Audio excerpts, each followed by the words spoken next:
What is going on, everybody? Welcome to Movie Talks, the only podcast you need for all your movie news, movie reviews, and more. We're back to the original intros. We tried something different. Don't know that it worked, but we tried true method. This is I episode like it. 47. 47 times we've graced your ear canals with our sombering voices. We've got all sorts of things coming at you. We've got a big lineup today, some heavy hitters. So just to make sure you've got no hard feelings, that is on the list as well. We've got Indiana Jones and the Dial of Destiny. Who knows? There might be aliens, there might be time travel. Nobody knows. There might be some CGIs with some randomness coming in. We've also got Nimona. So we've got some monsters coming in, some shape shifting.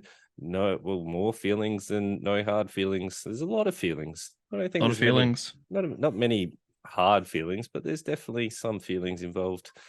So that was my best. It wasn't the greatest, wasn't the worst, done worst. It's not terrible. Yeah, that's so good. Not terrible. Sometimes you get a good show, sometimes you get a bad show. Never a bad show. It's never a bad show. Sometimes we watch very average things, and sometimes we watch very bad things, and sometimes we actually get some good stuff. So yeah, I'm excited to discuss today's movies. I'm very, very curious on your opinion, actually, on all three of them, okay. because my opinion of going into them was very different to my opinion when I finished them. Oh, okay. I'm very curious to see what you thought. Curiosity killed the cat, though, my friend. Yep. Well, movie news. Let's get into it. Yep. Let's movie news. All right. The Nun 2, School is Hell in the trailer for the new Conjuring spin-off. I still can't believe this franchise is still going. Like, when is this franchise gonna call it time and be all right? I realize because someone the other day was telling me that the new Conjuring it has the nun in it. So I'm like, well, why isn't it the Nun 2? Why is it? It's a new Conjuring, right? It's not a new Nun movie, and yet it's including the nun. Yeah, it's called The Nun 2 for a Conjuring Nun spin-off. 2. Yeah. Oh, I thought it was called Conjuring 2 or 3 or whatever the fuck we're up to now. No, it's for a Conjuring spin-off. So it's a spin-off from The Conjuring, though. Oh, okay. Nun 2. I didn't watch Nun 1. I don't care. I'm none too interested. Nice. Nice. Thank you. Definitely. I'm here for the next. Best yet. Write that one down. I'm here for the next hour. You'll hear it a few times. We've got the One Love trailer. So this is the Bob Marley biopic. I reckon that would be quite interesting. Bob Marley life story. I cannot believe how many biopics we're getting at the moment. I don't mind biopics, like if it's an interesting story. I'm still surprised. I'm not against it. I'm just getting heaps. Like even the Wham one came out last week on Netflix. Yeah, I'm still surprised Paint wasn't a Bob Ross one though, and it was just a random as. I don't know what it was. Remember that? Yeah. Yeah. It wasn't good. Of course, I remember that. It was a fucking waste of my time. At least it wasn't 2.5 hours. It was only an hour and a half. This is true. So Emma Stone's new one is Poor Things. She plays a creature unlike anything you've ever seen before. That's the exclusive from the Poor Empire. Things. Poor Things. So okay, yeah, I like Emma Stone. Emma Stone's good. She's most things I've seen her in. I really enjoy. It's got Willem Dafoe in it as well. Yeah, Mark Ruffalo. Yep. Do you hear about? Cool. This is sort of a side tangent, but still news, I suppose. Every other day was showing me that Mark Ruffalo, he had a brain tumor. Do you know this story? Nope. Please go on. So he had a dream that he had a brain tumor, and in the dream, he told himself in the dream, "Hey, you got a tumor right here above your ear." Like there's this whole, it told him right where it was. It told him how urgent it was to go looked at, whatever. So he was filming at the time. He went to the film set's doctor and said, "Look, I think I need to go get this looked at." Doctor was like, "I mean, probably not, but okay, if you really want to." He went and saw an actual GP. GP was like, "Probably not, but I mean, look, I'm not going to say no if you want to get scans done." Went and got scans done. Even they were like, "Nah, he has no signs of otherwise that would, make him think he would. And it turned out that he was 100% accurate, and that his tumor was exactly where his dream told him it would be, at the exact same size and the exact same urgency, and everything was so accurate. This was not recently. This was years and years ago. But Right. I only heard about recently, and like that's a pretty crazy story. There's, He detected his own tumor, that's his own so brain, cool. That's isn't it? insane. There's definitely stuff we don't know out there, Oh yeah, oh yeah, but you know, crazy shit. But yeah, just a little side story. I hmm, mentioned Mark Ruffalo. I wanted to tell that story. that's cool. Poor But things, sure. yep, next week the Barbie movie comes out, so Hell yeah. get keen for that. It looks fun. I'm hoping it's not a suicide situation where the trailer looks incredible, and then it's just a flop. No, I think it's gonna be better I than hope we even so. think, I hope so. because Margot Robbie is a bit of an activist, Okay. and I couldn't imagine her putting her name to some bullshit story. It's going to be the fact that Barbie might be a lesbian. There's all speculation about that. Okay. Um, yeah, there's going to be a lot of like social commentary on what it means to be a modern day Barbie. Okay. I'm super Interesting. keen for it. Interesting. Same day as Oppenheimer. And have you seen all the stuff about like how they're the perfect duo? No. Like they're the perfect back to back because they come out on the same day. People saying they're like the perfect back to back movie because one is like Oppenheimer's like a huge tragedy and almost like a movie makes you want to kill yourself, sort of what people are Whoa. saying. But then Yeah. there's like, well, not like definitely, but you know what I mean. But like, it's a movie that's meant to make you think about humanity and how dangerous we all are, backed up by like a beautiful story. But also the Barbie story, as my partner pointed out, the Barbie story is about her world being torn apart and how perfectly that might even duo. So Yep. I'm watching them a day apart. Oppenheimer on Thursday, Barbie on Friday. Got tickets already for both. Super fucking keen. Nice. Are you keen for the Gran Turismo movie? Not even a little bit. Yeah. But it's inspired by Rocky and Top Gun. I don't like either of those movies. What? You're a monster. I don't think against Monster. Rocky. I just don't think it's. I mean, it's good, but it's not like a fucking masterpiece. It's about the underdog getting through it. I understand, but I Oh, just it's not. I it's don't got know. a It's it's not got a a movie they'll. montage and you're It rooting does have a for him. Yeah, montage. it It has does. probably one of the best montages. Yeah. Monster. You monster. The Teenage Mutant Yeah, Ninja Turtle Mutant Mayhem won't have any boring scenes, I reckon. The movie is crackling with energy, says Seth Rogen. voice of Bebop. What a line. He's pumping it up. No I'm keen. boring scenes. I'm keen for it. And I know a 2nd of August. movie Oh, it's close. Okay. is coming soon. I know Yeah. one that you're excited for is Blue Beetle. The super suit is the coolest suit there is. I keep forgetting that's a thing, and then you mention it. I'm like, what the fuck's that again? And then I have a little flashback to the many times you've mentioned it and many Yeah. times I've forgotten about it.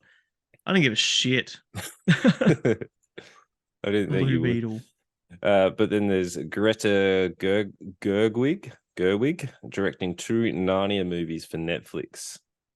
So she is the director of the Barbie Barbie. film. Yep. Yep. Yep. So Yep. Yep. the Narnia films, I really like The Lion, the Witch, and the Wardrobe. It was one of my favorite stories growing up. Mm-hmm. I just hope they do it Okay. justice. Like I didn't really like the big screen tellings that they did.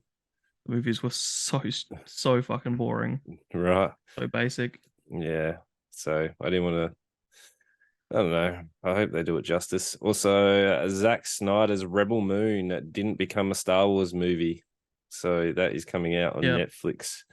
It's crazy that they were like, "Nah, nah, we don't want it as a Star Wars thing," and he's like, "Well, I'll do my own thing." Yeah, which means it's going to be very, very similar. I'm looking Probably forward to seeing all the little like what they nods would have done. nods to Yeah. Star Wars, yeah.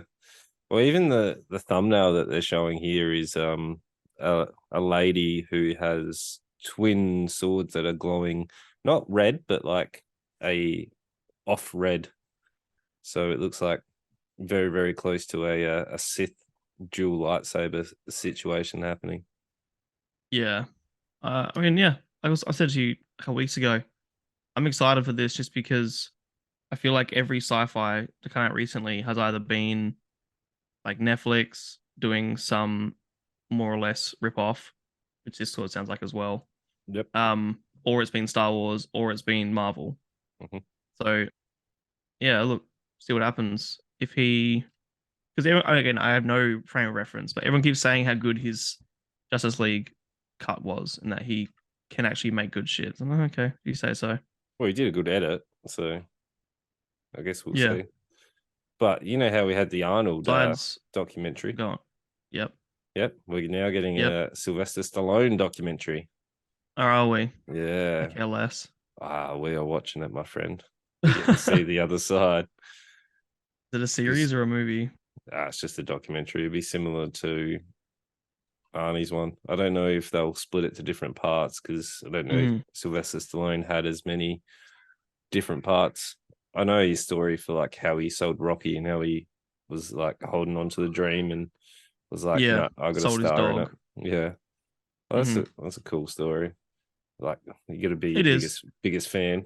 So Yeah, for sure. I that's can cool. understand the underdog story that he is within himself, Yep. but So, I'm keen for it. don't really. I don't know. I'm not like I'm not a huge 80s and 90s action film fan. Adrian. I didn't grow up on that.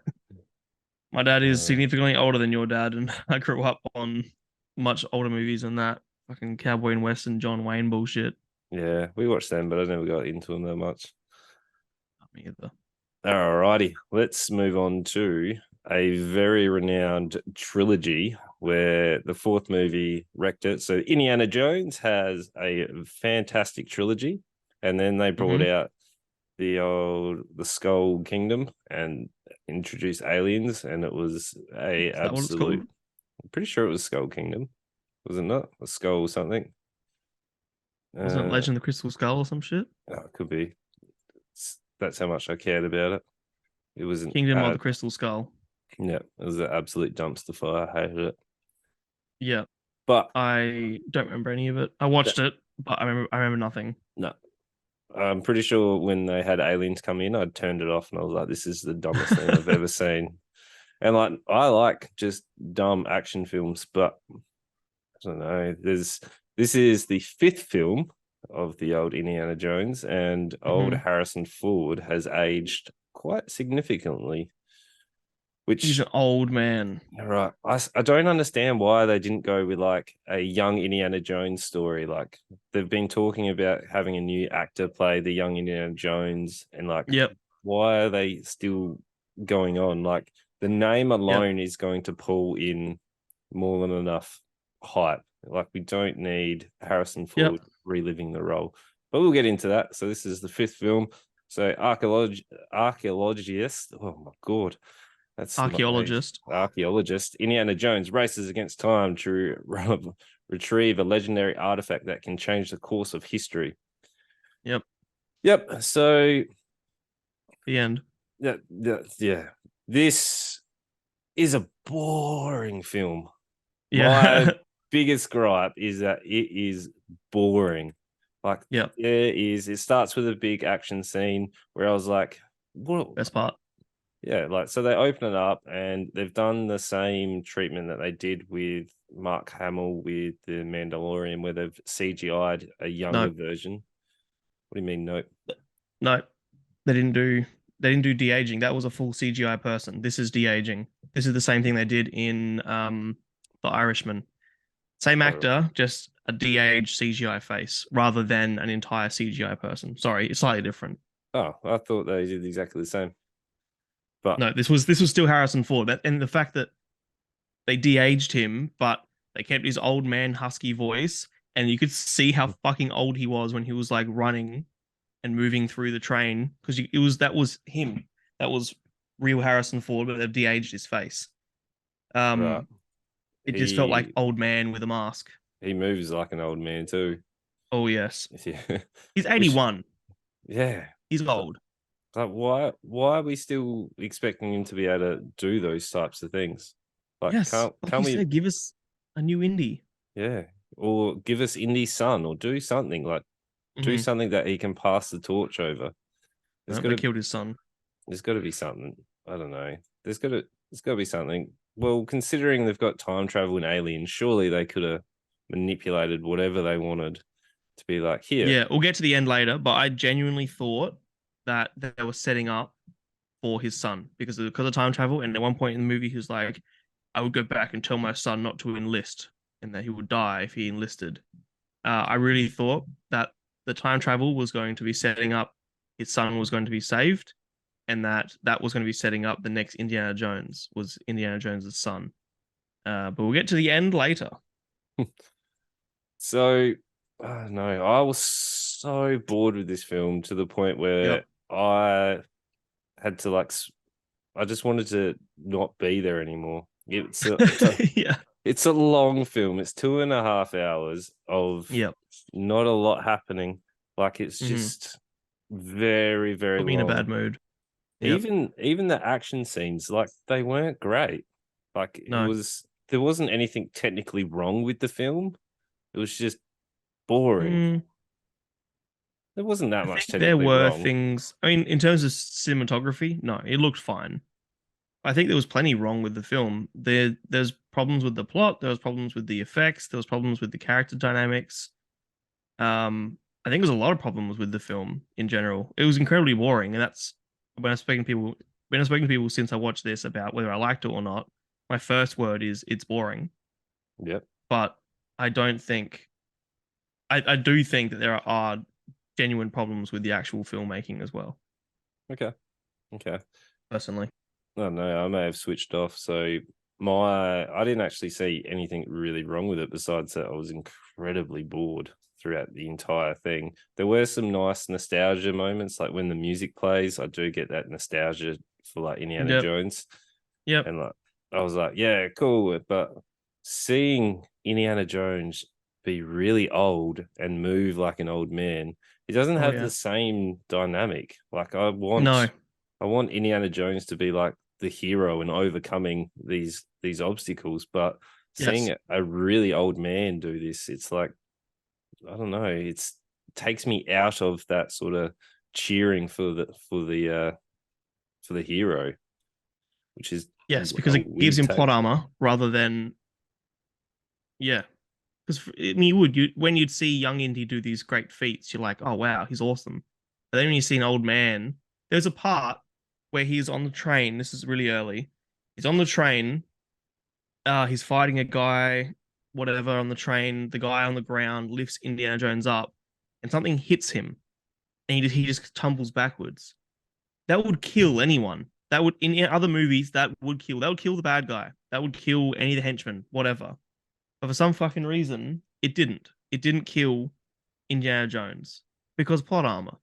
And there was a lot of moments where he's an old man. He can't do these things. He wouldn't be able to do these things. He wouldn't be able to. There's a moment where he jumps on like a bookcase and like pushes it over, and it creates like a domino effect, and that's how he escapes. He's an old fucking man. He could not jump up there. One, and if he did, he would fucking break something. Like, Yeah. don't it makes the plot armor more obvious when it's not some young athletic whippersnapper. It's some old 81-year-old man jumping around. You're like, okay, he would have broken a hip. Like, Yeah, I don't yeah, know. problems. It's just weird seeing a really old Indiana Jones. Where what's his name? The villain bloke, Mileskin? However you Mads say Mikkelsen. Mickelson's. How do you get Mads Mickelson's? Mikkelsen dominates any scene he's in. Even when he's a Yeah. video game character, he's incredible. He reminds me of like a cult leader. And like I remember seeing him as a bad guy in as a Grinwald in the Secrets of Dumbledore's. Like for Yep. a bad guy, he gives off bad guy vibes. Like Yes. he reminds me he'd be leading a cult and just Yes. absolutely causing mayhem. So I think Um. he did reasonably well. I like his style. Like he just has a creepy demeanor. Yes. He's in Rogue One. He's in Hannibal. He was even in what is the Death Stranding. He was a bad guy. He's always That a that bad guy. that game has a lot of cutscenes, and he is the best part, and he often is the best part. And all he needs to do is go in and be his usual silent but controlling scary bad guy. Like he plays the same thing and everything, but he's great at it. And yeah, you're right. He like and Harrison Ford, credit to him, put a lot of effort in. Like I don't think I can shit on Harrison Ford in this movie. I think he did what was expected of him and a good enough job. He's just old and I don't want to watch old Indiana Jones. I when I watch if I want to watch Indiana Jones, I want what we saw in the beginning. The first 20 minutes, I was like, fuck, okay, this is pretty cool. And then the movie was never that cool again. No. We've got these long fucking chase scenes with CGI. Let's get to the CGI because it was really bad. The de-aging wasn't terrible. There were moments where it was really obvious, especially when like some of the lip movements were a bit like, ugh. But the CGI and like the chase scenes and stuff looks really bad. There's a chase scene with these little tuk-tuks, like the little three-wheeled fucking, whatever they're called, they're called tuk-tuks. Yeah, yeah. Tuk-tuk. Um, and they're like driving them around, racing them through the streets. And there are moments that look like sped up footage, which looked comical. And there were moments of just definitely CGI tuk-tuks. Like there was a moment where they crash into a wall or up these like stairs, and it looked terrible. It looked really fucking obvious CGI. Why not just have an actual tuk-tuk crash? Are we at this point now where it is cheaper and easier to have a CGI tuk-tuk crash than it is just to destroy a tuk-tuk? Like, Yeah. fuck. I don't know. It was the first one without Spielberg as well. Yeah, exactly. Yeah, I think that's a big part of it. I think that lost a lot of the magic. This was worse than Crystal Skull Oh, in my massively. eyes. At least the Crystal Skull held my attention for over half the film. Like after the Yep. first act, I was like, I don't care. Like I don't Hmm. care about the artifact. I don't care about the story where you're going. It's just Yep. very disappointing. Like you could have had way more interesting. Like the at least the previous, like the original trilogy, it was like semi-believable. Like, yes, there was some outlandish stuff happening, but Yeah. when you start getting like aliens and time travel and all sorts coming in, it's just Yep. oh no, you're going too crazy for me. Yeah. And this, like, at least Crystal Skull had some good set pieces. There were some really fun chase scenes with Shia LaBeouf, and there was some actual moments where I was like, oh, this is like has it felt there were moments that felt dire. There were moments where I felt like my characters were in danger. Throughout this entire movie, I did not feel like anybody was in danger. You always knew how every climax, every um action scene, I suppose, you knew how it was going to end from the beginning. And that just removed myself from the movie Yeah, completely. yeah. I wanted nostalgia. I wanted them to just really lean into it. Like I wanted the music. I wanted the whips over hating snakes. I wanted the hat Hmm. grabs. That's what I Yep. wanted. That's what I want Yep. Indiana Jones to do. Like I want some cheesiness. I want him to be I want him to be the old Innie, but he was just a really old Innie that What do you unfortunately think? mm, Yeah, he was old indie. Yes. mm, He wasn't classic indie, he was old indie. yeah. Um, what do you think of Helena, the goddaughter, and their dynamic? I thought I hated her. Anytime she was on, I was Sucked. just like, cool, why are you here? I know you're Yep, like furthering the plot, but I don't care at all. but barely. No. She No. was she was annoying, like genuinely annoying. And I could see like they wanted to have that character kind of like Fubar, how there's, the father daughter and they don't get along, but they sort of have to, and they're working towards the same cause, so they have to be with each other, and then by the end they kiss and make up. Yeah, but Not Fubar was fun actually. and they led into what you want in that actual Yes. dynamic. This Whereas was this, yeah, you're right. Like this, they were mean to each other, really rude. She was so abrasive, and then all of a sudden they're friends at the end. Like it didn't feel earned at all, at all. yep, yep. It's highly Yeah. disappointing. let's highly. get spoiler territory because I want to discuss the ending. I feel like there are some things right at the end that could be polarizing. So three, two, one, spoilers. If you haven't already seen it, I guess do because there is an end that it's not really a twist, but there is an end, I suppose. But I wouldn't give a shit if I were you. So the end of the movie, the bad guys more or less capture. So their whole plot, by the way, is the bad guys are trying to go back to Nazi Germany with this time traveling device, and Mads Mikkelsen's character wants to kill Hitler and take over his reign as Führer and win the war because he was like Hitler. He has a line which I really like. He says a line to one of the English people or whatever he says. He says the line, "You didn't win the war. Hitler lost it." So in his Mhm. eyes, Hitler lost the war. He needed to do better jobs. He was going to take over and become the new Führer and win for Germany, rechange history. Um, so yeah, they get the device, the Dial of Destiny. They're flying to the Dial of Destiny doesn't actually it's not a time traveling device, but it points them towards fissures in time. And through the fissures in time they can time travel. So they find this fissure in time that they think is going to take them back to 1939, and it ends up taking them back to like the Battle of Troy sort of thing, like BC, the era of Aristotle, Hippocrates, One of which them. mathematician was it? One of the mathematicians, I forget which one. Anyway, so they're fighting, they get in the plane, they're flying towards the fissure. Harrison Ford gets shot earlier and he's surviving somehow, even though he's been shot. There's another plane that Helena and some little boy are on. Teddy, his name was, who was such an unnecessary character, but Indiana Jones always has a young boy that's just like a native that's just like following them around. So it's fine. Anyway, they go back in time. They meet Aristotle. I think it's Aristotle, and that turns out to be how Aristotle gets the time device. So no one actually invented the time device, or sorry, the Dial of Destiny. The Dial of Destiny has been brought back from the future, which I kind of like because it's kind of like time is linear. In that point, we realize that because they also find these drawings and stuff and how there's these planes in the Battle of Troy, and they're like, how the fuck are these planes there? And turns out they're the ones who bring the planes. So we learn that they can't actually affect the past, that the past has already happened, and that by them already existing and going to the future, it's already fated that they're going to be back in the past anyway. So it sort of takes away that idea of free will.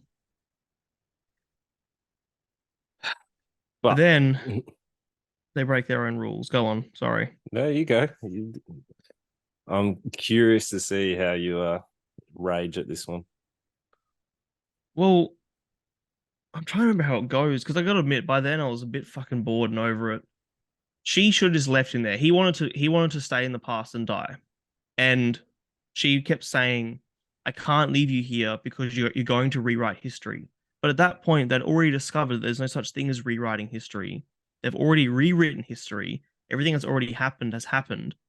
They've already brought planes back. They've already effected this huge battle. They know that they've already done this stuff, which means that whether or not she leaves him there or not, it's fated. So she should have left him there so he can die. He wanted to hang out with his idol. Let him die in the past. Like fuck. And instead, she punches him in the face to knock him out. It fades to black, or it drops to black, and then it fades in from black, and he's back in the future.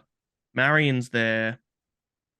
They do the whole it hurts here, it hurts here. She kisses her elbow, which is just fan service. And then it sort of just fucking ends.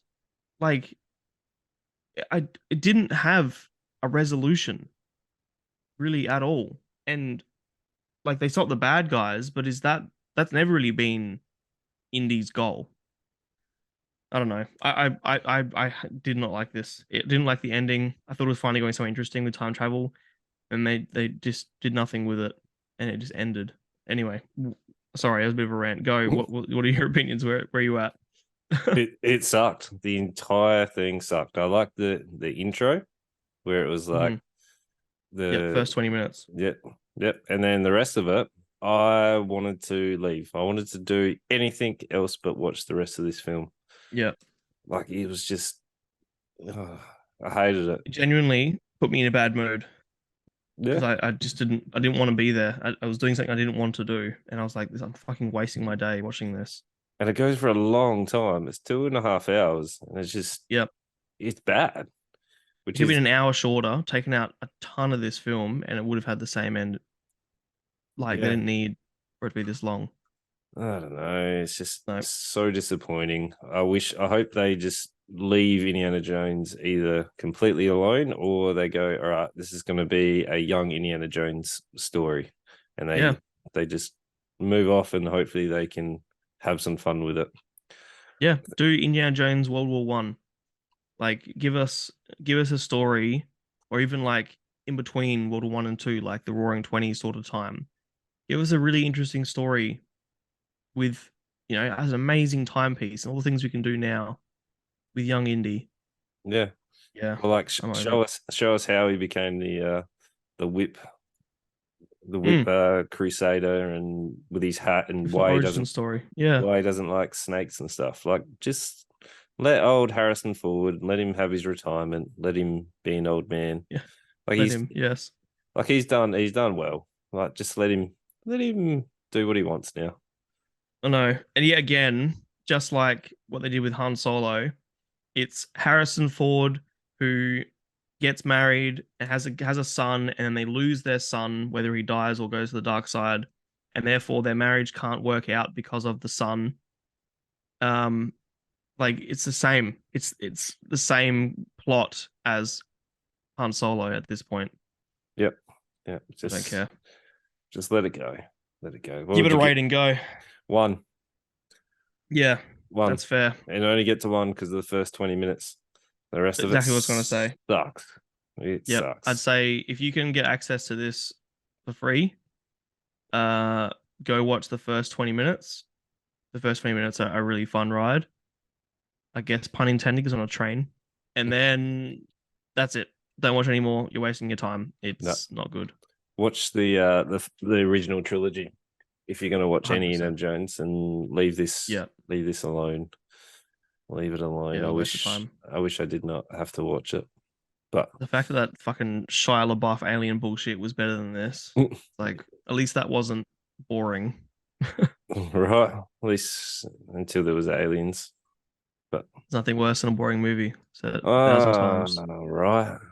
All right. Well, now that we've got some hard feelings out, let's move I on do have to some hard feelings. let's move on to our next one. No hard feelings is on the brink of losing her home. Maddie finds a intriguing job listing. Helicopter parents looking for someone to bring their introverted 19-year-old son out of his shell before college.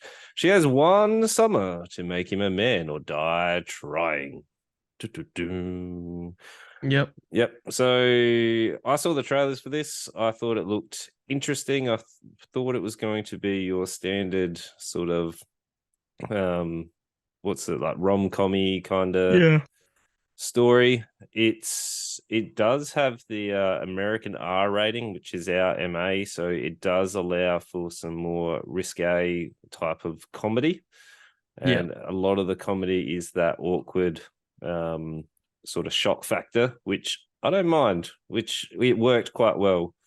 You sort of the first quarter of the film, it was kind of finding its feet with its humor, but as it Hmm. progressed, it got more like it was actually hitting the mark with a lot of its comedy.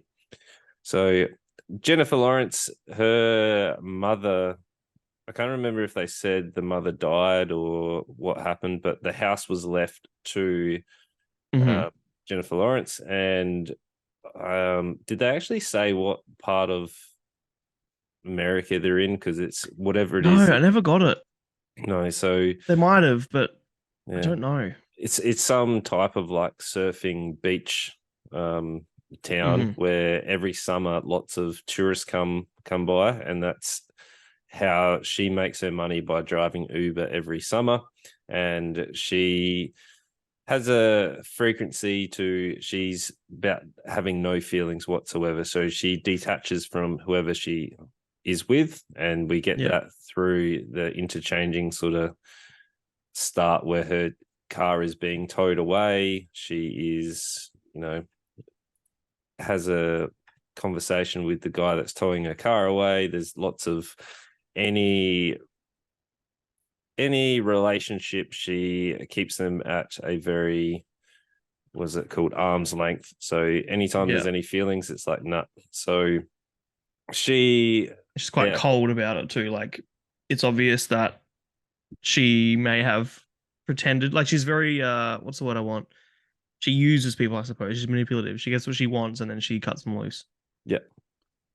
So she gets in a bit of a predicament because her car gets towed away. There's a whole comedy of errors that happen, which gets her car broken. She obviously needs to make money, and that's where we're thrown into the hilarity that entails for the rest of it. So she sees the job, which is listed on, I think it's like Craigslist or whatever it is. It's one of those like online listings. It's Craigslist. If someone to help their son, she'll be able to get a car. So from this point on, the comedy gets really good. I really enjoyed it from this moment on. Like, she's rollerblading around. You get a little bit of like co-stars coming in, so we get a bit of like, well, insights to like her day-to-day life, but the main focus is on her trying to interact with this 19-year-old who's an extreme introvert, and he actually has character development through the entire film, which I was surprised about. Natural development. It didn't feel forced.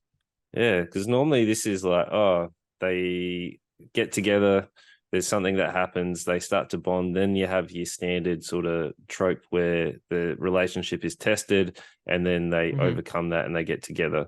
Where I liked how they went about it. It was similar for the I guess the stereotypical run through, but there was bits and pieces that were different to make this stand, I don't know, by itself differently to the general trope of this genre.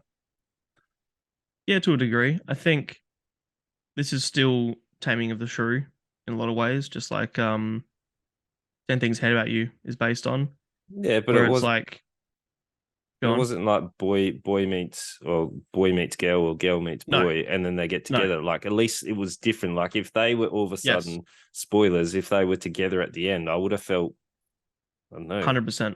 I wouldn't have felt like it was the same experience. Like, it would have felt forced that they were together. Like, yes, they built that friendship and like their chemistry was really fun, and it was really it was the star of the show, seeing those two interact. Like, it was it was really, and it never felt romantic, which is really nice. Like, even when they did kiss, it didn't feel like it was super heated fireworks moment like they always paint up with romance movies. It felt almost, at the end, it felt like they were siblings in a weird way. Like, even it was a nice, for sure. Even when they did kiss, it was like, oh, that was awkward, and like you could see they felt awkward doing it. So without having to point it out. Wasn't like in Back to the Future where she's like, it feels like I'm kissing my brother.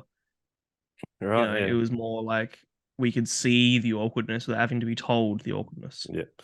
And I think them having the R rating definitely helps. So the comedy in this is Jennifer Lawrence being like let off the loose. Like, if you've seen her interviews, like she's quite witty, she's quite funny. Oh yeah, I love her. Like, I think she's actually quite like hilarious in her interviews, and the writing helps. There's a whole scene at the start, like even her getting to know what was his name? Was it Percy? Yeah. So when the first interaction they have, it was like, "Can I pet your wiener?" Like, it's that sort of, I guess, toilet humor that actually works really well. Like, she drops these one-liners that are really comical. There's a whole nude scene where she beats people up. There was a Yeah. where Yep. They're skinny dipping. Someone steals their clothes. Like these three people steal their clothes. So she just gets out of the water. She's like, I'm warning you. And they, just take them. They're all laughing on the beach. And she chases after them, beats all three of them up, takes their clothes back. yeah. It reminded me of Forgetting Sarah Marshall, like that type of humor Yep. Yep. in this, like even the shock factor of her coming out of the water like fully nude. Like I wasn't Shocked me expecting too. like the full frontal like Yeah. nudity. Yeah. And that was exactly the same with like Forgetting Sarah Marshall, where you've got old mate standing there in the like Starkers, Yeah. like the full frontal Definitely. nudity. Just it was a memorable scene. It was just she's Definitely. coming out of the water, beating these people up, and it I think was we just said it last a couple weeks ago when we were saying how more movies need to be American R because not necessarily you need to have that shock value or people need to swear more, there needs to be nudity or there needs to be more, violence or whatever in order to make it good. I just think it lets you make people real. Like the fact that she could swear, the fact that she could come out, like the fact that she was nude and beats people up was part of her character. And we could explore that because this movie wasn't being held back by an American what they call it, PG-15 or whatever it is over there. yeah. Like if it was held back by an M rating for us, then we miss out on so much of the character. Yeah, like Yeah, for sure. if she was clean cut, this would not be the same film. So it'd Hmm. be like two clean cut characters just going about their business. So Yeah. the director is Gene Stupinski. Gene Stupnitsky. I don't know, it's close He enough. has history. He has history with The Office, Bad Teacher. Jeff. So Um, similar genres with that mhm. type of comedy, which definitely comes across. He even did an episode of The Jury Duty, or he was producer of that. Producer, yeah, let me Yeah, chill. I've heard Good Boys is pretty good. yeah, I haven't seen that one. He also did. He wrote and directed that as well. So this is written and directed and produced by Gene Stupnitsky. So it's one of his passion projects. Yeah, And I would watch more things because of this. yeah, Like he did a good job. yeah. Just it was very funny seeing Jennifer Lawrence try and come onto this clean cut, like Yeah. introverted kid. Like, I loved one of the things that I really, really liked about this, and this was one of those movies where like the age difference was obvious, but I think it played into the comedy. And as because she's meant to be 32, and I'm exactly 32. And the fact that there's a scene where she goes to like a party and it's a bunch of teenagers and these two everyone there is like, who the fuck is she? She's so old. Someone asks how old she is, she's like, I'm 23. And they're like, oh, you're old as. She's like, what? I'm like 9 years older than that. And she says to these two guys, why don't you suck each other's dick or something like that? And they're like, is it meant to be an insult? Like, it would be insulting us? Like, are you being homophobic? And she's like, no, no, I've been with girls. Like, I'm not homophobic. Um, it was funny seeing someone in their 30s interact with teenagers and being able to connect with her side. Because I get it when I talk to students sometimes, like I don't know, homophobic comments and stuff, but like our language is so different now. And watching her interact with them and being like the old person at the party uh was very fun, very fun, and being able to see it from her perspective. I'm sure if I was young, I'd see it from the young people perspective, like, who is this old bitch wandering around? But she's so good. I'm so happy that I liked this because I love her and I wanted her to not just do some bullshit romance movie because this was far from it. yeah, even like finding out how old she was, like Mm, you almost get the parents' perspective of them going like, we really want our son to come out of their shell because yeah. he's going off to college, and then you've got her like interacting with the parents like, oh, how old are you? 29 last year. Like, oh, Yeah. so so you're 30. Yeah. I No. was 29. So how old are you Well, now? I was 29 and that was last year. And then yeah, you're right. And then it was like, so how old are you now? I'm 30 plus 2. hilarious. So it's just Yeah. it was just really fun, and there was a whole like just watching her try and even seduce this like 19-year-old Mm-hmm. with like the lap dance and the do you want your Mm-hmm. turn? Swap. He's just Him just being sitting on super all that. awkward. Yeah. Uh, the awkward comedy was real good. It reminded me a bit of In Betweeners as well, like that real awkward comedy.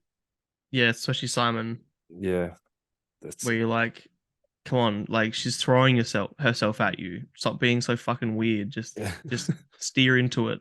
And yeah, he's like, oh, we have to wait, all this sort of stuff. Yeah, he did a yeah, great job too. And like I said before, about character development, he the way he starts and he's so quiet, but also like he's introverted, but he's shy, but he's not like silent. Like I thought he was gonna be just this silent, like, don't talk to me, like, run away, peeing himself sort of guy. Um, but he actually like, talks to her and there's a bit more interaction. But then yeah, the way he developed over the course of the film and the way he by the end he's standing up to his parents and he's telling them off and um you can totally see how much her influence made him a better person and more comfortable in his own skin and stuff. And I really appreciated that because it didn't just feel shoehorned in for the sake of the story. Like it felt natural. yeah. I didn't really Hmm. have anything wrong with this besides there was probably I didn't really care for her friends, like the ones that were having a Sure. baby. Like Yep. they were okay for some comic relief, but I don't know they Hmm. didn't really add anything to the story. Yeah. Same with his nanny Jody, who ended up being a man. Oh Um yeah, he had no he had I thought he was gonna have some impact and cause some conflict, but he was in one scene in the middle of the movie more of like oh okay, he's actually a man. And he calls her out, and then at the end he tries to get revenge on her. She's like, I'm selling the house, so it's all for naught. Like, yeah, there were some additions. I'm like, why they like you said with the friends, like they didn't really need to be in the movie. no, It was but fine. it was yeah, like they didn't detract from the movie. They just I No. don't know, didn't feel like they really added anything in. Yeah. So, I liked there's a scene where on their first date where like an old boyfriend comes up, Travis his name was, and he was like this big burly guy, and he's like I was at a few drinks and he's calling her out for, I loved you sort of thing. You treat me like shit and whatever. And um yeah, those interactions I liked because again, they're more insights to our characters. And they're probably what I would have preferred more than the scenes with Sarah and Jim and the scenes with Jody and stuff. Like I would have liked to have had more insights to the characters. Like how Natalie, that girl, came up at the dinner and started talking to the kid, to yeah, Percy. Like little insights like that of their life outside of each other would have been nice, bit more of that. But but yeah, I yeah, had a way better time than I thought I was going to even have. even she like she just popped out of nowhere to I don't know forward a little bit. Like there was interactions where he was like, I had no friends, I moved Yep. schools, but then all of a sudden she pops up and is like, oh, how are you? And Hmm. then it's just come to this party. Like it was a fun scene, but she just popped out of nowhere when I thought Yeah. this guy was just a full introvert and like kept to himself completely. Yeah. And I think even if there were some scenes where, because while the show did develop him really well, I felt like Jennifer Lawrence's character, whose name I always forget, Maddie. Um, I felt like her character didn't evolve as much. Like, yes, she did have a bit more understanding of people towards the end, and she actually started to like someone for who he was rather than a dick with legs, which is how she treated everybody else. Um, I still would have liked to have more scenes where she was experiencing his world, where they'd like play online games together, or they'd watch some anime or something like that. Like I would have liked to have seen her experience his world and be like, oh, these aren't all just sweaty nerd things. This is actually interesting as well. You know what I mean? Yeah, That'd been cool. I don't know how they would have done that though with the time limit as well. Because if they were showing both Yes. sides, would that extend this movie out to a greater like Yes, time? probably. So That it wasn't necessary. Probably not. Maybe they may even had them and they cut them out on the editing floor. Like yeah, it's possible. But yeah, in all, it's a very good movie. I haven't watched a comedy in a while that I like enjoyed properly. yeah. Um, don't know where to rate this. What would you give it? Like a 4, probably. Yep. It's still not a masterpiece, and it's hard to rate this against actual proper, you know, incredibly made movies. This is still just a mid-budget comedy. Um, but yeah, for what it was pretty entertaining, and it's like a 4 on the entertainment scale for sure. Yep. Yeah, I agree. I had a really good time with it. I thought it started a little bit shaky, but it definitely found its feet. So Hmm. I do recommend it. I would recommend people go and see it for that enjoyment factor. It's if you like Forgetting Sarah Marshall, I reckon you'll have a reasonable time with this as well. So it's a 4 for Yeah. me as well. Yeah. Forgetting Sarah I Marshall love is Forgetting is Sarah better, Marshall. but It it's is, yeah. it's along that kind of Similar line. comedy. Yeah. Yep, yep. So I'd definitely agree with that. that's the comparison I want. Hmm. So we're moving on to Netflix original. So this Sort of. film, well, sort of, Netflix picked it up, but Yeah. it was in Thank you. development due to COVID. Their studio closed and then was Bought by disbanded. Disney. Yeah. And then for some reason, whatever, it's then got picked up with Netflix.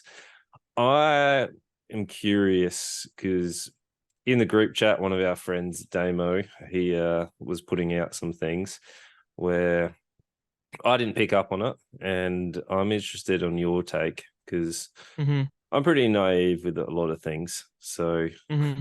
I think you're the best one to take the lead with this one. Oh, okay, sure. Nimona. Nimona. Yeah, this was more or less my pick. I really want to watch this week. I know you did too, but uh, I'm very, very glad that we did. When a knight in a futuristic medieval world is framed for a crime he didn't commit, the only one who can help him prove his innocence is Nimona, a mischievous teen who happens to be a shape-shifting creature he's sworn to destroy. Yeah, so it starts just like that. This is like the description there said is a futuristic medieval world. So it's like I want to call it medieval futurism. So it's set, in the future. Technology is futuristic. They have phones, but they're futuristic phones. They have flying cars, all that sort of shit. But they also have knights in armor. They also have crossbows and swords. Um, it's very, it's a nice. I like that mishmash. Yeah. I'll get to world building Their later. swords are like plasma-ish as well. Like they have Mm, like lasers and kind of Star yeah, Wars-ish. and the crossbows are like rapid fire, or almost like auto reloading. Like they must spawn in the bolt and then they just automatically shoot because the bolt still exists. There's a moment where a car gets loaded up full of crossbow bolts, crossbow arrows, if you want to call them that, and Yeah. they still exist. They're still there. So like, yeah, the futurism of medieval world was really interesting. I will mention now though, and this is one of my gripes. I don't have many. I really like this movie. I would have loved more world building. I think it's such an interesting concept for a world that their city is within these walls, like Attack on Titan style. We never really explore that either. Um, I know that there's sort of set up a sequel. I'll get to that obviously later, but I'm curious. I really hope that future movies build on this world and give us a lot more world building because this is super interesting. And one of my first notes was I really like the medieval futurism of it all, but it didn't actually play enough into the story for me. Okay. But it was long enough. I don't know. Yeah. I really like the intro. I like the storybook, like telling. Hmm. I don't mind that. It's a nice, engaging way to be able to give you like the introduction to the world. But I do agree they Yep. didn't really build on it. I'm just assuming based off the story and what you piece together is that there's a monster outside of the walls, and that's why everyone is walled in. Hmm.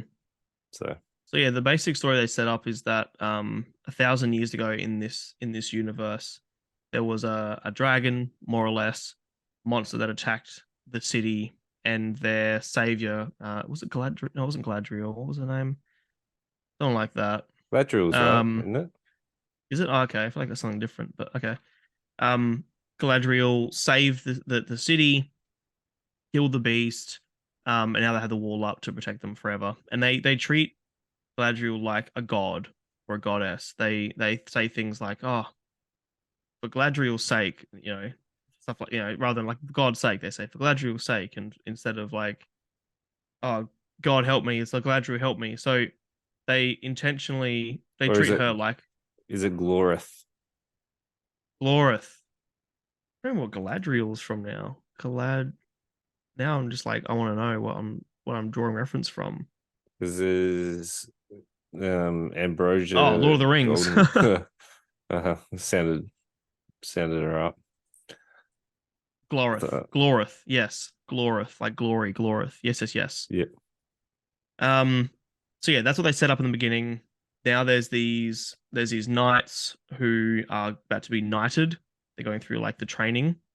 One of them is a descendant of Glorith, who wears all like gold Ambrosius. armor, Ambrosius Golden Loin, and right, and Ballast the Bold Heart is our sort of main character, and um he is sort of from like the slums, I suppose. Like he's a lower born, and he's like the proof that anybody can be a knight if you work hard enough. But yeah, he when he gets knighted, his sword like shoots a laser through the queen, kills her. He's then banished. Like it would not. They try to arrest him. Whatever. He runs away. He hides out in the And wilderness. loses an arm. Loses his arm, cut off by his best friend and lover, Golden Loin, Ambrosius. And there's a cute little love story there as well, which we'll get to later. So yeah, he's Underutilized. off. Definitely underutilized, and so was like I mentioned then that he was from like he's a lower born. Um, I didn't feel like there was any exploration in the city of like the different classes. Everyone just felt like everyone else. There was no like, I think of a town with walls. I think of Waterdeep in the D&D world. Mm-hmm. In Waterdeep, there's like a very clear. The further into the city you get, the more royal it gets. Those who are on the outskirts, those who are even past the wall, are like they're the slums. But this didn't feel like that. Everyone just felt like everybody else. But again, that's world building. So yeah, he's out there. He's doing his thing. He's living in sorrow, but he's also trying to figure out a plan to clear his name. And Nimona finds him, and she's looking for a boss. She's looking to be someone's sidekick, but she's looking for a bad guy, a villain, as she says, and she thinks that he's perfect. Yeah. Nimona is voiced by Chloe Grace Moritz, from a lot of things. She kick ass. Kick ass. Yep. She's also in the modern adaptation of Carrie. She's in like 30 Rock. She's in heaps. She's one of those She's old good. I actors. like her. Lots. Yeah, I like her as well. Um. So yeah, Nimona finds him and wants to help him clear his name. But first she wants him to be a villain. But then she's like, if I clear your name, we'll stay together forever. So her main motivations is companionship, and we learn more about this throughout the film. So yeah, from there it's just antics. It's them trying to clear their name. They go to like back into the city well, first he gets captured. One of the best scenes is he gets captured and Nimona comes to like free him, and she's a shapeshifter, but he doesn't know this yet properly. And their escape scene of her just like changing forms, it reminded me a lot of I used to watch Teen Titans a lot, and Beast Boy was so fun. He could just obviously change to whatever worked, and it was because of his chaotic nature, it added to the funness of it all. The picture behind me, Nimona's chaotic nature fucking sells her character so well. She is so fucking fun on screen. Yep. But I think it's hard to capture as well, like especially in an animation to be able to get that craziness or chaoticness of a character. It's difficult to do, and like Beast Boy is probably a really good comparison. of like Mm-hmm. it's so polar opposite to everyone else. Like everyone else is really serious. Everyone is like doom and gloom. We have to Mm-hmm. train. We have to keep everything status quo, and then she's in there just the catalyst for chaos. Just comes in. Yep. Anything she touches is like Yep. completely. Even the even the complete comparison of like the city is very futuristic, all those clean Mm-hmm. cut lines, and then you see her like hidey hole where it's just stuff everywhere. Like Yep. it's a little bit run down. It's not like nothing's really in a straight line. It's just Mm-hmm. the polar opposite Chaos. to the world. Yeah. So Yeah, it's it's very like if you use like a D&D alignment scale, the world is very lawful good, and she is very, very chaotic, like at the other end of the scale. That's why she yeah, doesn't fit in. Like she is a quote unquote monster in the story. yeah. Uh, it does follow you. Like I did see the what's it called, the reveal of like the twist. I was like, okay, Yes, that's who set it up. Like it's very predictable with where it was it going. Like is. I was like, okay, I can see where this story is going, but Mm-hmm. because it's a fun unique. I wouldn't really say unique, but it's definitely a fun ride throughout. Like the Yes. interactions between our Nimona and Boldheart are quite fun. Like we've got Yes. that sort of, I wouldn't say buddy cop, but like we've got that companionship due to their current natures. Like they're originally forced together due to their circumstances, but then they start to understand who each other are. Mm-hmm. We do get your standard sort of conflict where we get the resolution afterwards between the two. But Yep. there's a moment where we're switching between Ambrosia and him dealing with Boldheart being like deemed as the traitor. Mm-hmm. And this meant to show that he's having an internal conflict of like, does he line himself with Boldheart, his like companion lover, Friend, lover. right? Yeah, yeah, yeah. And then we've got him with like his duty living up to Mm-hmm. his what is it His like honor. it, honor plus his name, like he's the Yep. descendant of what was the Glorith. name? Glorith. I was about to say Golden Loins, Glorith. but that'd be such a Glorith. My bad. imagine trying to Yep. live up to that. My Get up to the Golden golden Loins. loins. I know that uh, name was a bit comical, but anyway. as if they didn't use that as a joke. I know it's a PG rating, but you, I don't know, you can put a couple of layers on there. But I'll get to one of another favorite character in a bit, but yeah, please continue. yeah, so them he's meant to be showing that internal conflict of like, what am I meant to do? Where Hmm. because they didn't spend enough time, like at the start, we get a little bit of them training together and we see them, I think it's like they touch hands or they hold hands, but Yep. we don't ever spend enough time with this Yep. relationship to be like, okay, they're actually like really close. Like we can Hmm. assume, but because we didn't spend that time getting to know the characters and how they Hmm. like, I would have liked even a flashback of like them training together or like Yeah. how they became so close. Like if they were bros, if they're like, how did they? I don't know. I just needed more backstory with that Yep. relationship to be able to see old Golden Loins be like, I'm actually Bit more conflicted because torn. yeah, because Hmm. it was never really explored where I didn't really Yeah. care about his choices. Like I knew what choice he was going to make in the end, but I wanted a Of course. reason to see him like conflicted. Yeah, because he didn't. He felt very one-dimensional, two-dimensional sort of character. He didn't have like. There's one scene where he's sitting in the back of like a limo with the director and Frances Conroy. By the way, I fucking love her. She's the voice of the director. She did a great job. Um, so she asked him like, "How are you feeling?" And he goes in this big monologue about being torn between duty and yeah, how he feels about the people he loves and all that sort of stuff. And then it turns out it's all in his head, which is fine because it's part of his character not to be that chaotic. He's very stoic on the outside. But yeah, you're right. Like I feel he was underutilized, and it didn't. In the end, and I guess spoilers, but it's sort of predicted anyway. In the end, the fact that he did side with Ballister, and they did get their almost happy ever after. We see them kiss on a balcony and whatever towards the end. That didn't feel as earned because it didn't feel like Ambrosius was being that conflicted, was being ripped apart because of his choice making or whatever. It's almost like they tried doing too much for movie one, but they also this movie nearly didn't happen. So I'm okay with like a grain of salt sort of thing, you know? Yeah, yeah. I'm glad it did happen. Um, oh, definitely. I thoroughly enjoy it. So let's get into the whole thing about the themes and whatever. So this movie, I saw it as two themes. One, fuck the patriarchy, don't just do what you're told. Because the big reveal, and spoilers if you care. I would recommend going to watch this. I think it's a better watch without knowing what I'm about to say, but you know, if you want to just listen to us, I appreciate that too.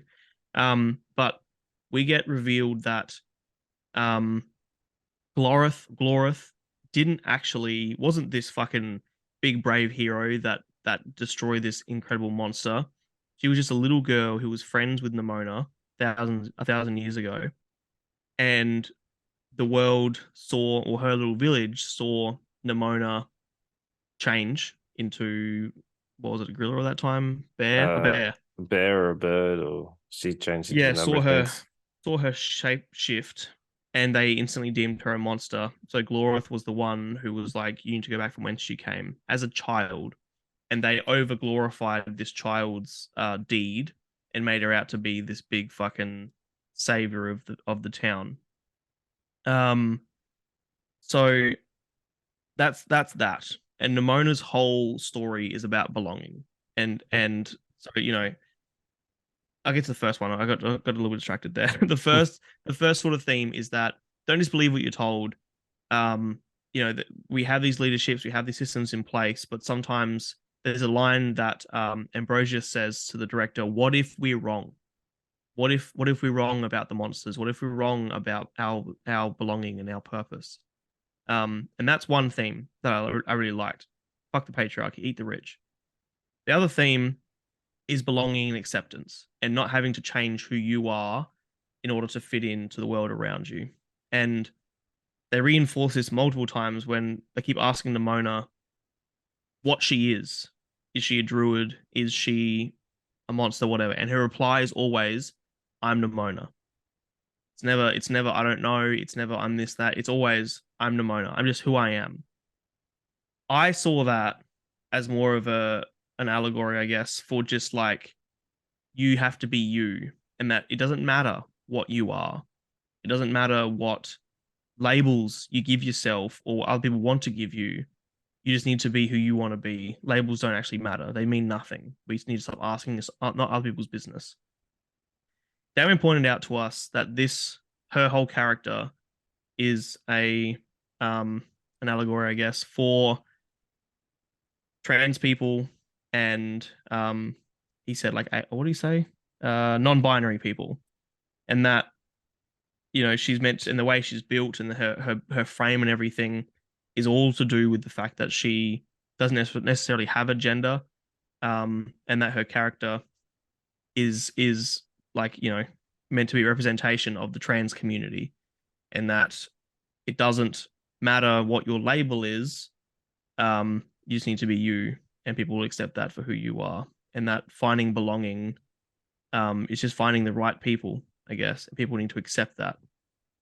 Um, I, I think the way I read it was still the same. I didn't necessarily need to connect it directly um, with transgender or non-binary people. But since it's been pointed out, I'm like, yeah, that's kind of great because it's not the fact that she isn't pointed out to be trans, she isn't pointed out to be non-binary, she's just pointed out to be Nimona, I think is powerful within itself because that's the whole point. We don't need labels. We don't need her identity to be XYZ. We just need her to be Nimona. And having that pointed out to me has made me be like, oh yeah, that's like it's not super obvious. as much as it's on the nose, I guess, with the way they keep reinforcing it, but it's not like stop asking me who I am. Let me be me. Like it's not that obvious. Um, yeah. Did you see any of that? Did you take the whole me being me? How'd you take that? I saw it as it was just you need to be yourself. That was it. Mm, I did not make any connections whatsoever.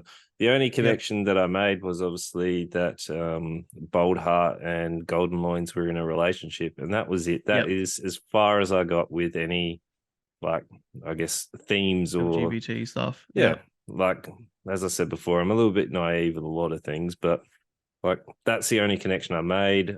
I thought it was Hmm. just because Nimona was a monster. Like it was just a representation of be yourself. It includes everybody. Everyone should just be themselves. And it Hmm. was like because she's seen as different, she's been outcast by the Yep. majority. Like I didn't get the references that you said before, but Hmm. like I think that's good. Like I think the fact that you can watch this and not be like, she is representing the trans community is a good thing because if those who are part of that community, those who are trans or pardon me, or I'm saying the wrong thing, gender neutral, non-binary, all that sort of stuff, then if you see this person as an inspiration or as an allegory for yourself, that is fantastic. But the fact that we who aren't, like I'm still part of the LGBTQI plus community, but I'm still not that representation. The fact that I can just see this as an allegory for acceptance and being yourself and all that sort of stuff, I think it's still a great thing because it means those watching it aren't going to be like, oh, well, I can't connect with her because she's trans. You know what I mean? mhm. Yeah, Because everyone's going to get their own little.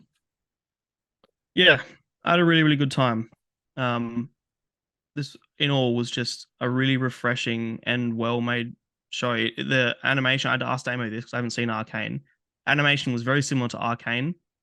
Um, not quite as stylistic as like Across the Spider-Verse and stuff, but really, really, really good. It was good. Definitely not as stylish as Into the Spider Verse, but Mm. I think that's a whole nother level Into the Spider Verse.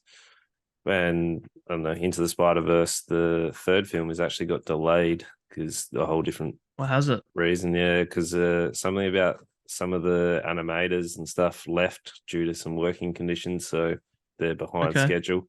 So the March release is not happening. But yeah, it's Okay. like Nimona definitely looked good. Like it was stylistic. There was nothing wrong with the animation. I liked Hmm. it. Like I'm glad they didn't go into like any CGI. I hate when they do like a CGI animation mashup. I like 3D animation. Yeah, like the Hmm. Dragon Ball Z Broly film does it, Yep. and Yep. it's jarring when Yeah, when it happens.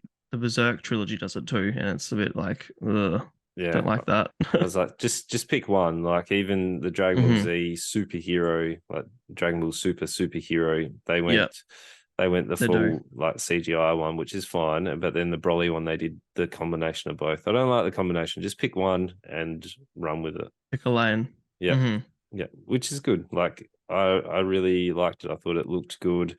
I thought Yep. the pacing was good as well. Like Yep. it was even the comedy. The comedy was fun as well. Like watching Nimona swap and change based on her mood. Even Yeah. like the big reveal at the end where we get her like raging out into the monster that everyone Hmm. fears. And even Hmm. there's a billboard which is saying, I can't remember exactly, but it's something about, is it family or something or other? It was like a kid with a cereal bowl saying something, and then she was watching it, got real mad and like hid it away. Oh yeah. Yep. The Yeah. crispy Dwagon cereal. Yeah. Like there was just I just really enjoyed it. Like it was fun, it was well paced. I didn't, as I said before, I didn't quite get the full references, but I think Hmm. that's probably a good way to do it. Yeah. Not so on the nose. Yeah. A character we haven't mentioned yet, who I know you would have liked, and I really enjoyed every scene he was in. He's not much of a main character, but he was still a fun character to watch. Was that the Do you know what bully I'm talking bloke? about? Yeah, Yeah. Sir Todd. Uh, Claudius, Claudius, Shoreblade. whatever he was. Yeah, Yeah, he was bro, fucking fun. Yeah. bro, bro. He He was. just it's just like a meathead fucking jock idiot character. Like he was annoying but they kept saying how punchable he was. Yeah, Um and his just the amount of lines he had was so great. And then he had his moment where he was like speeding towards the monster to be a hero, and then he screamed and ran away. Like he got his there's the stock character from Community Dell'Arte called the Il Capitan, yeah, and it's like that guy, he acts brave, he thinks he's going to save the world, and then when push comes to shove, he's actually a coward. yeah. And like that was, it was perfect. He was a fun character to have on screen. I liked him a lot. It was real good fun, especially when he's like Mhm. flying into the sign. Was it like a sign of himself or something? He's like, Yeah, bro. yeah, bro. So good. Yeah, he's great. I'm gonna rewatch this today, I think. Okay. I Yeah, start to finish, really, really good. I love all the scenes with Nimona. I Yeah. think I think it got stronger. The first few scenes, I felt like even the scene where they're walking through when they're escaping and he's being all stealthy and she's knocking stuff over. Some of the sets were really lazy, like they seemed sort of underdeveloped at times. And there's also moments in the beginning where I don't know, I just felt a little like, okay, what's like, let's get going, like let's move on. Yeah. Um, but it picked up really, really well. And like Act Two and Three, once Nimona and Ballister are like kicking ass together, and their chemistry is fantastic. This I think, and this is my one thing I kind of wish was different. I wish this was a series rather than a movie. I think we would have got what I wanted. We got way more story building. We would have got more time for antics. I think what makes this so fun is just like little side things happening, and Nimona being chaotic. Like imagine a series where like every episode they get into like a little bit more mischief. Yeah. Well, Um, they probably can. Like, there's. I'm assuming it's doing reasonably well. mm. And yeah, I think as a series, this would have just worked better with pacing, world building, and giving us more time with characters. Like you said, I would have liked more time with Ambrosius and Ballister, learning about their relationship and seeing them sort of train together. And like you said, flashbacks would have been nice. But that being said, I don't think this need to be any longer. I would have just liked more, but I wouldn't want to remove anything either. It's a weird spot. Yeah. But Series would be nice. it's a dual director. So two Hmm. guys did this. It is Nick Bruno and Tony. Troy. Oh, Troy Kwan, Yeah, whatever. Quane or Quane, I'm not sure. They have done Spies in Disguise, which was the Will Smith one where he became a spy as a pigeon, which Hmm. wasn't too bad. And then this Didn't one, watch that. yeah. But they've been involved in a both of lot. them both of them have more history in the animation department. Yeah, They used to work animation more than they've actually done directing and stuff. yeah. So like Ice Age, Rio, Epic, Hmm. Peanuts movie. So they've been definitely in the industry for a long time. Yeah, it's not So done this level. And I think this was this was originally by Blue Sky, and then um, did Blue Sky was owned by 21st Century Fox. Then when they were bought by Disney, Disney shut down Blue Sky, and then Disney had the opportunity to put money into this because it was already pretty much finished. Put money into this and put it on their platform. Um, but I literally think it's because it's too gay. Like because these stories don't do well in the Eastern markets. yeah, And Disney, not that they're afraid of telling gay stories, I don't think that's where they're at either.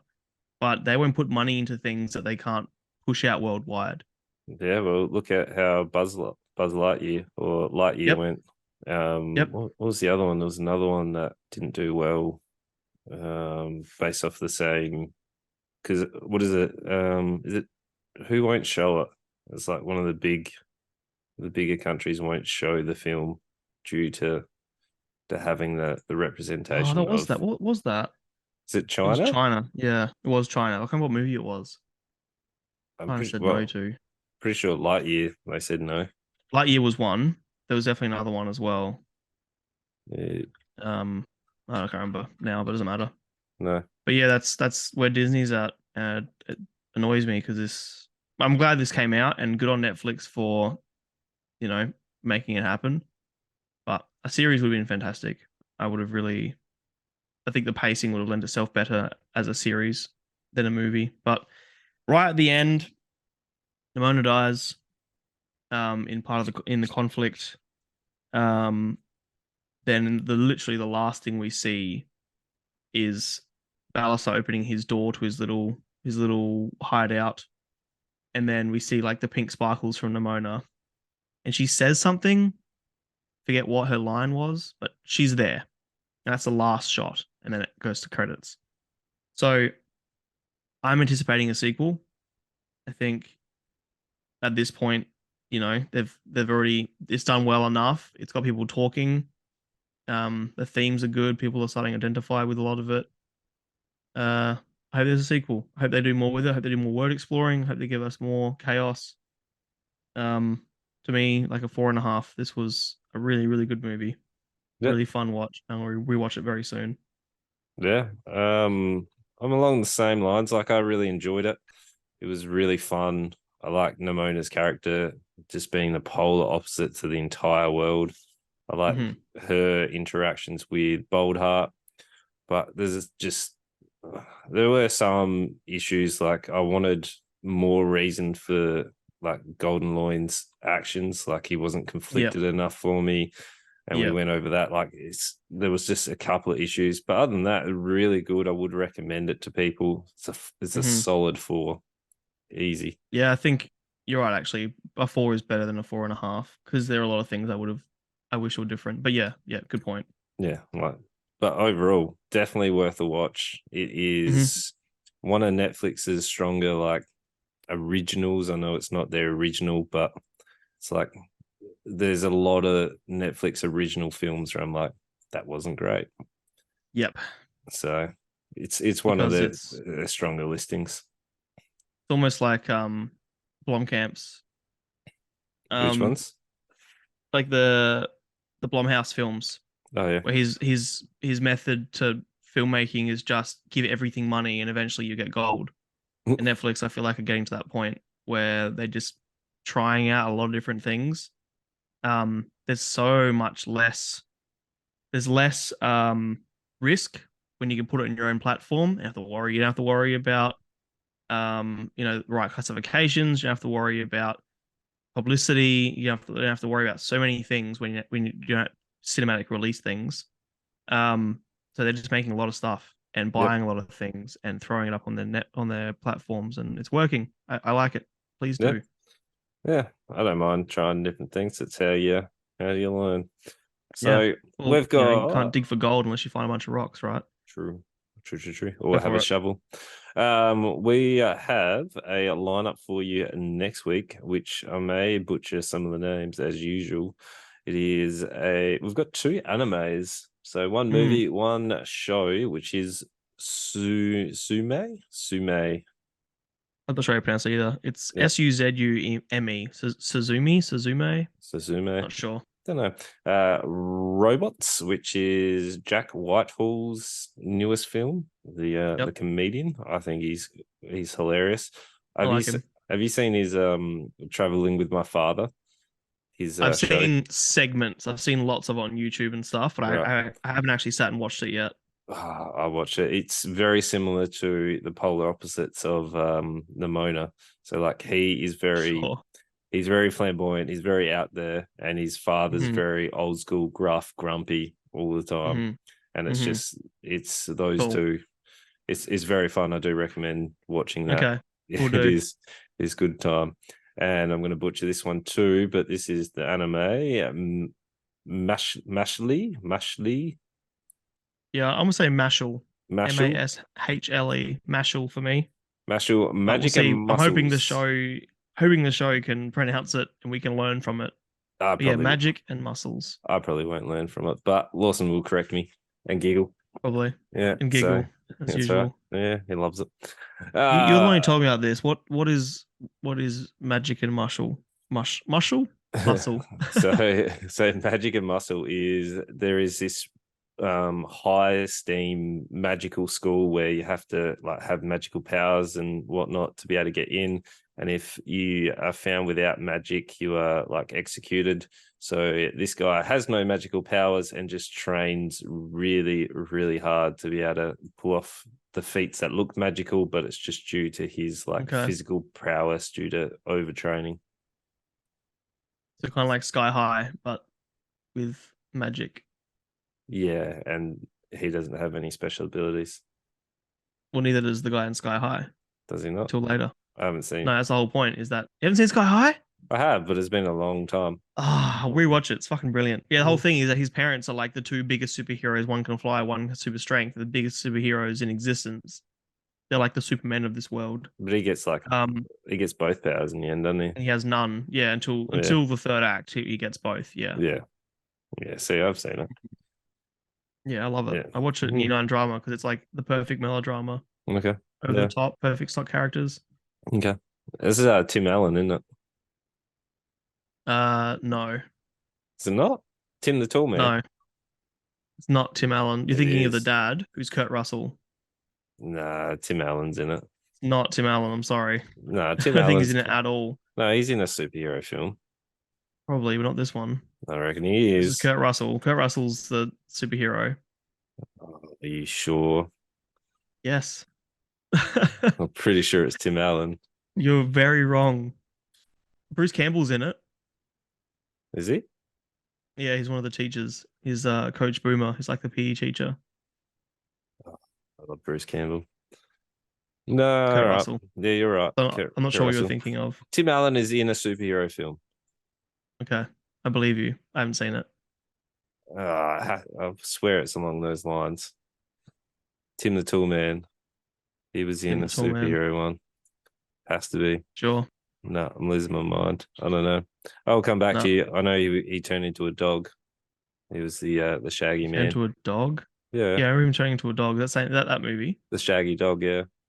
Yeah, but not the superhero one. Have you just searched Tim Allen superhero movie yet? No. Come on. Now we need to know. Yeah. Zoom? Could be Zoom. Zoom. Yeah. Zoom. I knew he was in one. Train a group of ragtag kids with useless powers to become superheroes and save the Yeah. world from destruction. It's a very Yeah. similar plot. Yeah. Exactly similar. And it's got the Sky High's better. how do you know? Have you seen Zoom? I don't need to. Sky High is great. Have you seen Zoom? It's got I Chevy don't Chase need to. Sky High is and great. I Courtney don't like Cox. Chevy Chase. So I yeah. don't like Courtney Cox. Oh wow. All right. Sky Monster. High has Mary Elizabeth Winstead, who I'm borderline in love with. Whoa. Kurt Russell, who's spectacular. Bruce Campbell, who you also love. It's yeah, got it's Conrad. just It's got Conrad from the Cat in the Hat. I don't care about that. Zoom. You know what? I will watch Zoom. It's on Netflix. All I right. like this sort of. I like these shitty mid 2000s movies.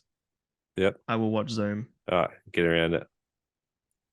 You love it. Kate Mara. Okay. There's some Yeah. people in there I like. Yeah. Yeah. You'll be fine. You'll zoom into it. You'll be fine. Sure. But yeah, that's what we got next week. So hope you got no hard feelings after us butchering the names and you go and see it. So that is all. I'm done with puns. But Heck yeah. without further ado, come check me live on YouTube and Kick on Monday nights. We're gonna do some shrines on the old Zeldarin. Yes. It's a good time. It's Awesome. Lawson gets mad, he yells at me, but you can't hear him. And then Shrines will be good. Shrines the best part. live on Twitch every Tuesday and Thursday, 7:45 Australian Central Standard Time. But without further ado, we do ask that you share us on your socials and that you tell your friends. Tell them Tell all. your friends. And we'll see you guys next time. Bye. Bye. Love yous.